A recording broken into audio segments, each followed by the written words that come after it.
آپ دیکھ رہے ہیں ورلڈ نیوز، میں ہوں عمران خان لے کر حاضر ہیں۔ آئیے دیکھتے ہیں دنیا میں کیا کچھ ہو رہا ہے زی سلام کی نظر سے۔ پاکستان کے نئے وزیر اعظم عمران خان کی 16 رکنی وفاقی کابینہ نے عہدے اور رازداری کا حلف اٹھا لیا ہے، جبکہ کابینہ ڈویژن کی جانب سے 5 مشیروں کا بھی نوٹیفیکیشن جاری کر دیا گیا ہے۔ ایوان صدر میں صدر ممنون حسین نے 16 رکنی کابینہ کو حلف دلوایا۔ اس موقع پر وزیر اعظم عمران خان بھی موجود رہے۔ وزیر دفاع اور اسد عمیر کو وزیر خزانہ بنایا گیا ہے۔ وہیں راولپنڈی کے شیخ راشد کو وزیر ریل بنایا گیا ہے۔ عمران خان کی کابینہ میں 3 خواتین کو بھی شامل کیا گیا ہے۔ شیرین مزاری، زبیدہ جلال اور فہمیدہ مرزا بھی وزارت کا حصہ ہیں۔ وزارت میں درجہ رکھنے والی 5 مشیروں میں سابق بینکر عشرت حسین، کاروباری عبدالرزاق داؤد اور بابر اوان جیسے چہرے شامل ہیں۔ حلف برداری کے بعد عمران خان نے کابینہ کا پہلا اجلاس بھی طلب کیا۔ پاکستان کے وزیر خارجہ شاہ محمود قصوری نے کہا ہے کہ ہند پاک کے بیچ مسئلے سلجھانے کے لیے مذاکرات کی ضرورت ہے۔ انہوں نے دعویٰ کیا ہے کہ عمران خان کو بھیجے خط میں پی ایم نریندر مودی نے بھی بات چیت شروع کرنے کے اشارے دیے، لیکن ہندوستان نے اس طرح کی کسی بھی بات سے انکار کیا ہے۔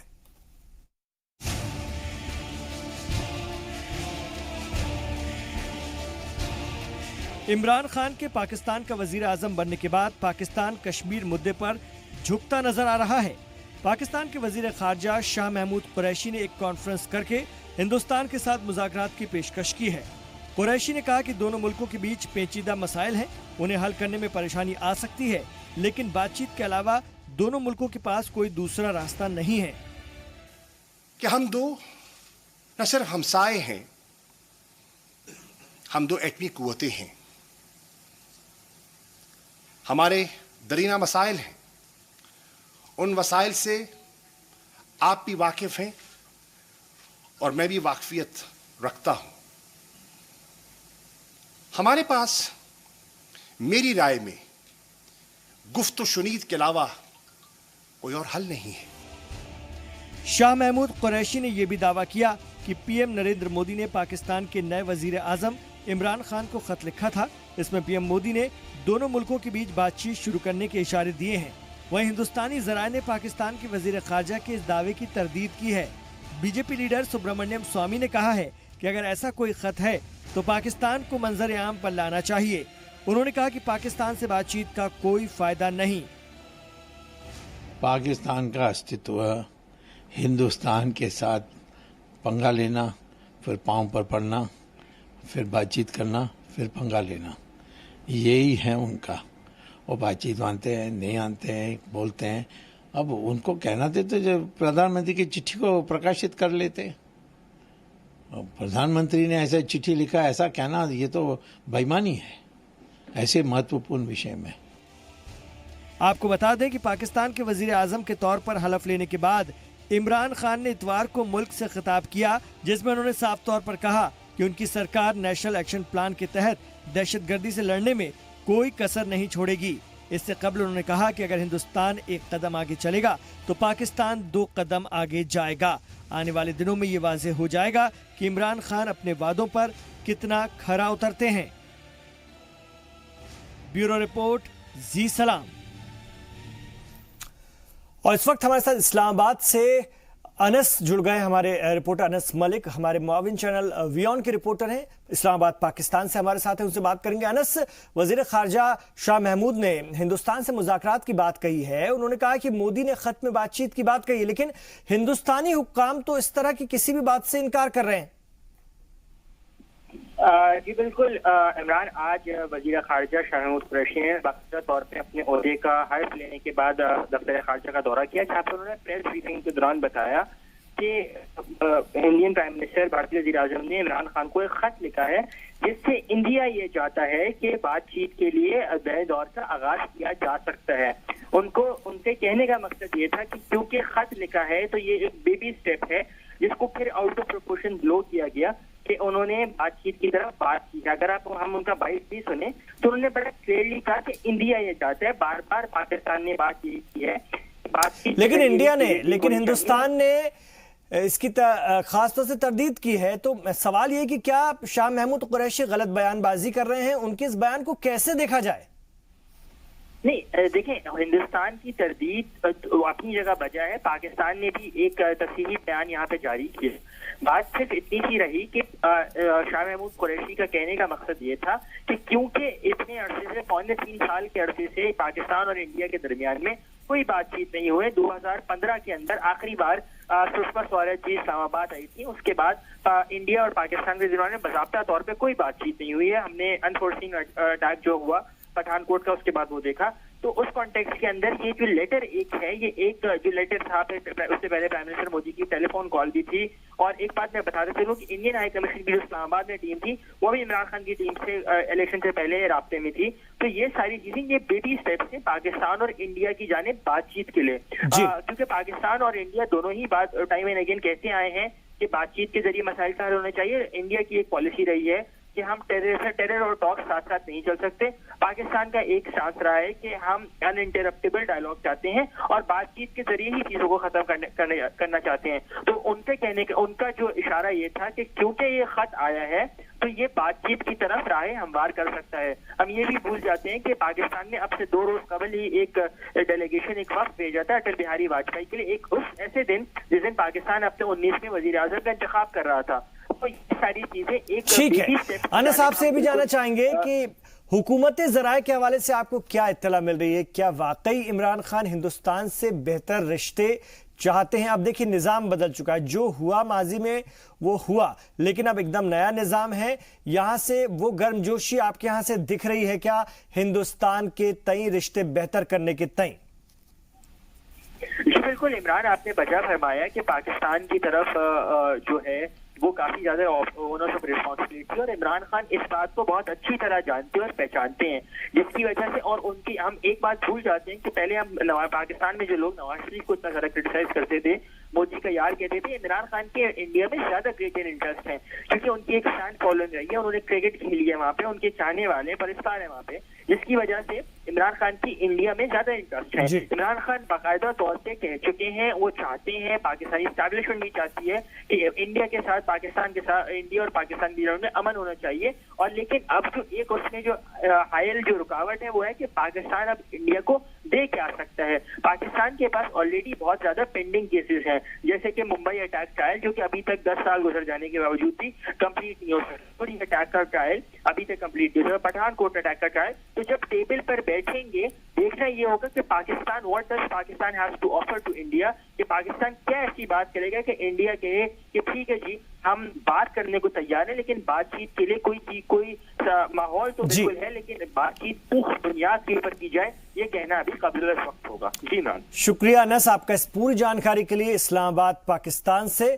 تو ہندوستان اور پاکستان کے رشتے اب کس طرف کس سمت میں بڑھتے ہیں، وہاں کی نئی حکومت بننے کے بعد یہ دیکھنا دلچسپ ہوگا، اور دونوں کیا اس طرف آگے آنا چاہتے ہیں یہ بھی دیکھنے والی بات ہوگی. ادھر امریکہ نے ترکی کی اس تجویز کو ٹھکرا دیا ہے جس میں اس نے امریکہ کو ترکی کے بینک پر سے اربوں ڈالر کے امریکی جرمانے کو ہٹانے کے بدلے امریکی پادری کو رہا کرنے کی بات کہی تھی. وائٹ ہاؤس کے ایک اعلیٰ افسر نے دی وال اسٹریٹ جرنل کو یہ جانکاری دی. ذرائع کے مطابق ترکی کی تجویز کو خارج کیے جانے کے ساتھ ہی اس ہفتے انکارا کے خلاف مزید پابندیاں لگائی جا سکتی ہیں. گزشتہ ہفتے وزیر خزانہ سٹیون میونچین نے کہا تھا کہ اگر امریکی پادری اینڈریو برنسن کو رہا نہیں کیا گیا تو امریکہ ایسا کرنے کے لیے تیار ہے. وائٹ ہاؤس نے ایک سچے ناٹو حمایتی کے طور پر ترکی کو بلا شرط برنسن کو گرفتار نہیں کرنا چاہیے تھا. وہیں ترکی کے صدر طیب اردگان نے امریکی پابندی کو ملک کی معیشت پر حملے سے تعبیر کیا. انہوں نے کہا کہ ترکی کسی قیمت پر امریکہ کے سامنے نہیں جھکے گا.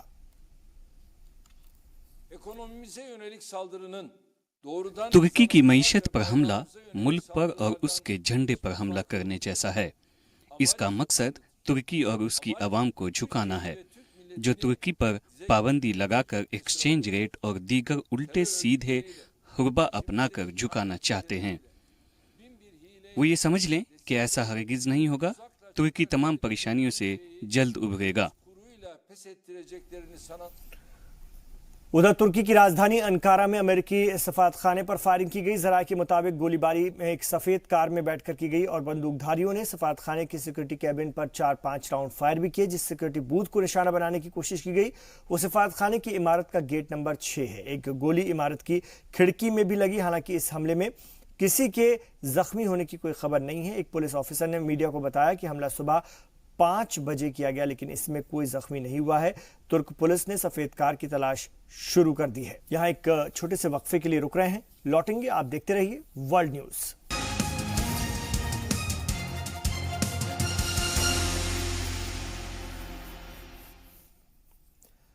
आप देख रहे हैं वर्ल्ड न्यूज। शुमाली और जनूबी कोरिया के लोग 65 साल बाद एक दूसरे से मिले तो पूरा माहौल खुशनुमा हो गया, लेकिन मुद्दतों बाद अपनों से मिलकर लोगों की खुशी के आंसू निकल पड़े। शुमाली और जनूबी कोरिया के बीच जंग 65 साल पहले खत्म हुई थी, लेकिन बंटवारे आज भी लाखों लोगों को बिछड़ा कर रखे हुए हैं। बंटवारे की वजह से लाखों लोग बिछड़े हैं और 20 बार की कोशिशों के बाद भी अब तक अपने अहले खाना और रिश्तेदारों से नहीं मिल पाए थे। आज दोनों मुल्कों के ऐसे लोगों के लिए रीयूनियन प्रोग्राम रखा गया, जहां पर लोग एक दूसरे से मिलकर पुरानी यादों को ताज़ा करके खूब रोए और सरहद की दोनों जानिब अपनों से मुलाकात के लिए 57,000 लोगों ने दरख्वास्त दी थी, लेकिन लॉटरी के जरिए महज 172 लोगों को इजाज़त दी गई। इसमें से 83 लोग शुमाली कोरिया और 89 लोग जनूबी कोरिया के हैं।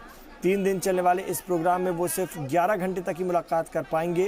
वाज़ेह है कि शुमाली और जनूबी कोरिया के सरबराह किम जोंग और मून जे इन की मुलाकात में तय हुआ था कि दोनों मुल्कों के बिछड़े लोगों को मिलाया जाएगा और इस साल शुमाली और जनूबी कोरिया के बीच बदलते रिश्तों की वजह से इस रीयूनियन को खास माना जा रहा है। 1988 में पहली बार दोनों कोरिया के बीच बिछड़े खानदानों को मिलाने पर रजामंदी हुई थी। तब करीब 1,32,603 लोगों ने यूनियन के लिए दरख्वास्त दी थी।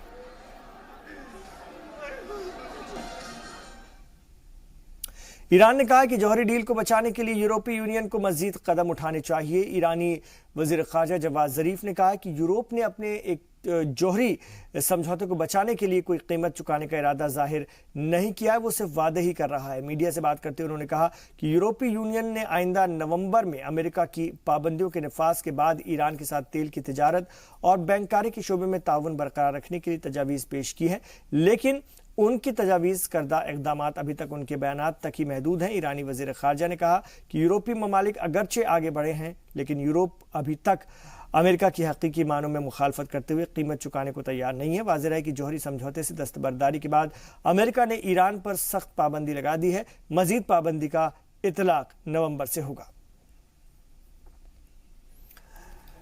इराकी सुप्रीम कोर्ट ने मुल्क में 12 मई को हुए पार्लिमानी इंतखाबात के नताइज की तस्दीक कर दी है। इराकी फेडरल कोर्ट के तर्जुमान अयाज अल सामुक ने बताया कि यह फैसला इतवार को मुनक्किद हुए अदालती इजलास में हुआ। अदालत ने तमाम मुतलका दस्तावेजात का जायजा लेने के बाद इंतखाबात में कामयाब उम्मीदवार के नामों की तस्दीक कर दी है और इस तरह वफाकी अदालत की तस्दीक के बाद इंतखाबात के हवाले से तनाज़ा खत्म हो गया है। अब सियासी इत्तेहाद के जरिए हुकूमत की तश्कील की राह हमवार हो गई है। इंतखाबात में धांधली के इल्जामात के बाद सुप्रीम कोर्ट ने वोटों की दोबारा गिनती करने के हुक्म दिए थे। आपको बता दें कि इराक में हुए इंतखाबात में मजहबी रहनुमा मुक्तदा अल सदर की सियासी इत्तेहाद 54 सीटों के साथ सबसे बड़ी जमात बनकर उभरी है, लेकिन उन्हें हुकूमत बनाने के लिए अक्सरियत हासिल नहीं है।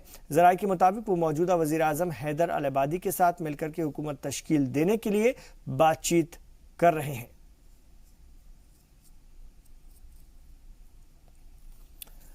अफगानिस्तान के सदर अशरफ गनी ने ईद उल जुहा के मौके पर तालिबान के साथ जंगबंदी का ऐलान किया। उन्होंने इंतबाह भी दिया है कि वो एक तरफा नहीं है और तालिबान इसकी पासदारी करेगा, तभी जंगबंदी अमल में आई जाएगी। अशरफ गनी ने यह ऐलान पूरे अफगानिस्तान में हफ्ते भर चली लड़ाई के बाद किया है। टीवी पर आवाम से खिताब के दौरान गनी ने कहा कि मैं एक बार फिर पीर से पैगंबर की यौम पैदाइश तक 3 महीनों के लिए जंगबंदी का ऐलान करता हूँ। वाज़ेह है कि अफगानिस्तान में 21 नवंबर को ईद मिलादुन नबी मनाई जाएगी। गनी ने कहा कि उलमा, सियासी पार्टियों और आम शहरियों के साथ सलाह मशवरे के बाद उनकी हुकूमत ने इस ऐलान के साथ ही अमन के रास्ते में आ रही सारी रुकावटों को दूर कर दिया है। फिलहाल तालिबान की जानिब से कोई रद्द अमल सामने नहीं आया है।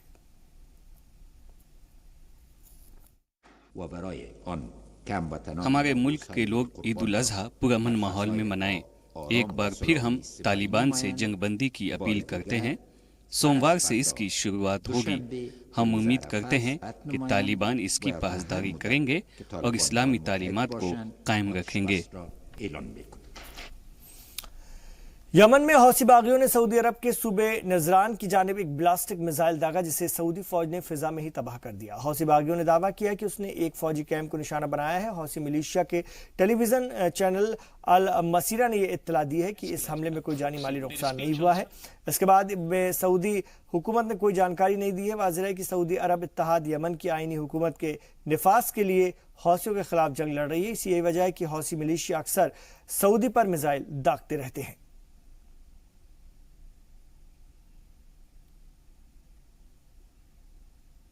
और स्पेन पुलिस ने पुलिस स्टेशन पर हमला करने की कोशिश करने वाले एक मुसल्लह शख्स को हलाक कर दिया। ज़राए के मुताबिक हमलावर ने अल्लाह अकबर का नारा लगाते हुए पुलिस एहलकार पर चाकू से हमला किया। इस हमलावर का ताल्लुक अल जज़ायर से बताया जा रहा है और हमलावर ने बार्सिलोना में वाक़ एक पुलिस स्टेशन में ज़बरदस्ती घुसने की कोशिश की थी।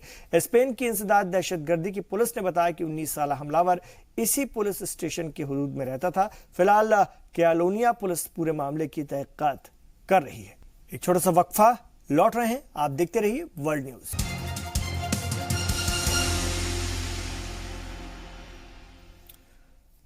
आप देख रहे हैं इस वक्त वर्ल्ड न्यूज़। माशी बहरान से जूझ रहे सिकंदर के मुल्क यूनान यानी ग्रीस को मिला यूरोजोन बेल आउट पैकेज आज खत्म हो गया। यूनान को 8 साल से इस बेल आउट का फायदा मिल रहा था। तीसरे और आखिरी बड़े लोन प्रोग्राम के खत्म होने के बाद यूनान ने अपने आप को संभाल लिया है और ये बेल आउट यूनान के माशी बहरान से उबरने की सिमत में एक मील का पत्थर माना जा रहा है। ग्रीस के वज़ीर आज़म एलेक्सिस सिप्रास ने कहा कि उनके मुल्क ने दिखाया है कि वो माशी तौर पर ढहने के बाद अब अपने पैरों पर खड़ा हो सकता है। कई 8 सालों तक माशी बहरान, खर्चों में कटौती और कर्ज के बाद यह हालात बने हैं और ज़राए के मुताबिक अब भी ग्रीस पर दहाइयों तक इस माशी बहरान का असर देखने को मिलेगा, क्योंकि उसे 289 अरब पाउंड का लोन अदा करना है, जिस पर मामूली सूद भी चुकाना है। People are completely immersed in paying what they owe to the government, to their taxman. There is little money left on the side to put in your business and therefore improve and grow. I'm not sure what the next government must do, because of course if you cut taxes you don't have any source of income. But as things are, you certainly must improve on that front.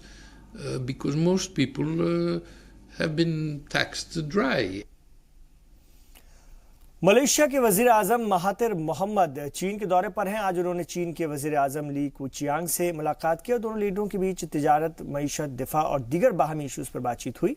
अपने चीनी हम मनसब के साथ Beijing के great hall में मुश्तरका press conference से खिताब करते हुए महातिर मोहम्मद ने कहा कि चीन उसके मुल्क के मालियाती मसाइल को हल करने में मदद करना चाहिए चीन को। इस मौके पर महातिर ने चीन से अपील की कि वो मलेशिया से पाम ऑयल के अलावा दीगर मसनूआत के दरामद में इजाफा करे। चीन ने भी भरोसा दिलाया कि वो मलेशिया से ज़रई इजनास की दरामद में इजाफा करेगा। महातिर मोहम्मद चीन का दौरा ऐसे वक्त पर कर रहे हैं जब वो बीजिंग हुकूमत के वन बेल्ट वन रोड मंसूबे पर नजरसानी का मंसूबा रखते हैं।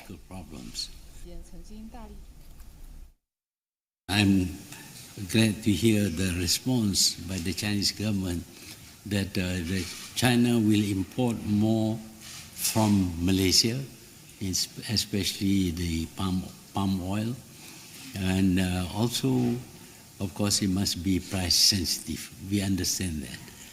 We hope also to get China to understand the problems being faced by Malaysia today, and I hope that China, and I believe that China will look sympathetically towards a problem that we have to resolve and perhaps help us in resolving some of our internal fiscal problems. लब्बैक अल्लाहुम्मा लब्बैक की सदा के साथ मनासिक हज जारी है और हज की अदायगी के दौरान 20 लाख से ज़्यादा आज़मीन हज आज पीर के रोज़ मैदान अराफात में जमा हुए। मनासिक हज में से अगर हम बात करें वकूफ़ अराफात अहम तरीन मसला है और मरहला है और मैदान अराफात मक्का में खाना काबा से 20 किलोमीटर दूर है। खुतबा हज के बाद हुज्जाज ज़ुहर और असर की नमाज इसी मकाम पर अदा करके अगली मंजिल मुज़दलिफ़ा के लिए रवाना हो गए, जहाँ पर वो आज की रात क़याम करेंगे। ज़्यादातर ज़ायरीन मैदान अरफात से 9 किलोमीटर दूरी पर वाक़े मुज़दलिफ़ा तक पैदल सफ़र को तरजीह देते हैं। आज़मीन हज मुज़दलिफ़ा में शैतान को पत्थर मारने के लिए कंकरियाँ इकट्ठा करेंगे और शैतान को कंकरी मारने की रस्म कल शुरू होगी। इसके बाद आज़मीन हज तवाफ़ करेंगे और कुर्बानी करके एहराम उतार देंगे। हुज्जाज इकराम की नकल और हरकत और सलामती को यकीनी बनाने के लिए सऊदी हुकूमत ने तिब्बी मराकज़, इमरजेंसी मराकज़ और दीगर सहूलियात फराहम की हैं। इंडोनेशिया के लोम्बोक जजीरे पर जलजले के कई झटके जबरदस्त महसूस किए गए, जिसमें कम से कम 13 लोगों की मौत हो गई, जबकि दर्जनों लोग जख्मी हुए हैं। गुज़िश्ता दिनों 29 जुलाई को आए जलजले में 500 लोगों की मौत हो गई थी और हजारों लोग बेघर हो गए थे। इतवार की शाम आए 6.3 शिद्दत के जलजले की वजह से कई इलाकों में जमीन खिसक गई और लोग जान बचाने के लिए भागे। इस अफरा तफरी में कई लोगों की मौत भी हो गई। वहीं लोम्बोक में कई इलाकों में बिजली गुल हो गई और लोगों को खाने पीने की काफ़ी दिक्कत पेश आ रही है। इंडोनेशिया में आफत से निपटने वाले इदारे ने बताया कि लोम्बोक और सबम्बामा जजीरों में 1800 से ज़्यादा मकानात मुनहदिम भी हुए हैं। मुसलसल जलजलों के झटकों की वजह से लोगों में खौफ और हरास का माहौल है। हिंदुस्तान की खातून पहलवान विनेश फोगाट ने 18वें एशियाई खेलों के दूसरे दिन 50 किलोग्राम जुबरे के फाइनल में जापान की यूकी इरी को 6-2 से मात देते हुए पहली बार एशियाई खेलों में गोल्ड मेडल हासिल किया। विनेश एशियाई खेलों में गोल्ड मेडल जीतने वाली पहली हिंदुस्तानी खातून पहलवान बनी है और पिछले एशियाई खेलों में तलाई तमगा जीतने वाली विनेश ने इन खेलों में शानदार मुजाहरा पेश करके अपने मेडल का रंग बदला। वहीं एशियाई गेम्स के पहले दिन इतवार को हरियाणा के बजरंग पुनिया ने 65 किलोग्राम फ्री स्टाइल कुश्ती मुकाबले में मुल्क को पहला गोल्ड दिलाया। पुनिया ने जापान के रेसलर ताकातीनी दाइची को हराया और दोनों की जीत पर वजीर आजम नरेंद्र मोदी ने मुबारकबाद पेश की है।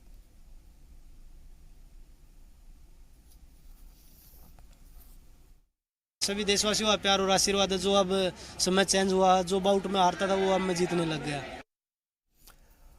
उधर भारतीय निशानेबाज दीपक कुमार ने 18वें एशियाई खेलों में शूटिंग में men's 10 metre air rifle event का सिल्वर मेडल अपने नाम किया है। दीपक ने फाइनल में 247.1 पॉइंट हासिल करके सिल्वर मेडल पर कब्जा जमाया। वहीं नौजवान निशानेबाज लक्ष्य ने आज मर्दों के ट्रैप इवेंट में भारत की झोली में दूसरा सिल्वर और चौथा मेडल डाल दिया।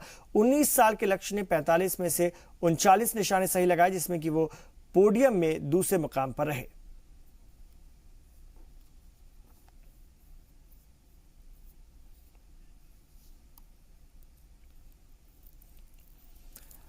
नाज़रीन, पतंग उड़ाना सिर्फ हिंदुस्तानियों का शौक नहीं है, ये खेल और तफरीह है। एशियाई ममालिक में किसी न किसी सूरत में ये पाया जाता है। श्रीलंका में भी हर साल काइट फेस्टिवल का इनेकाद किया जाता है, जिसमें कि सैकड़ों लोग शरीक होते हैं और अलग अलग रंग और अंदाज की पतंगे उड़ाकर नाजरीन को मशहूर अखासों से महसूस करते हैं। और आप भी देखिए काइट फेस्टिवल का ये दिलचस्प नज़ारा।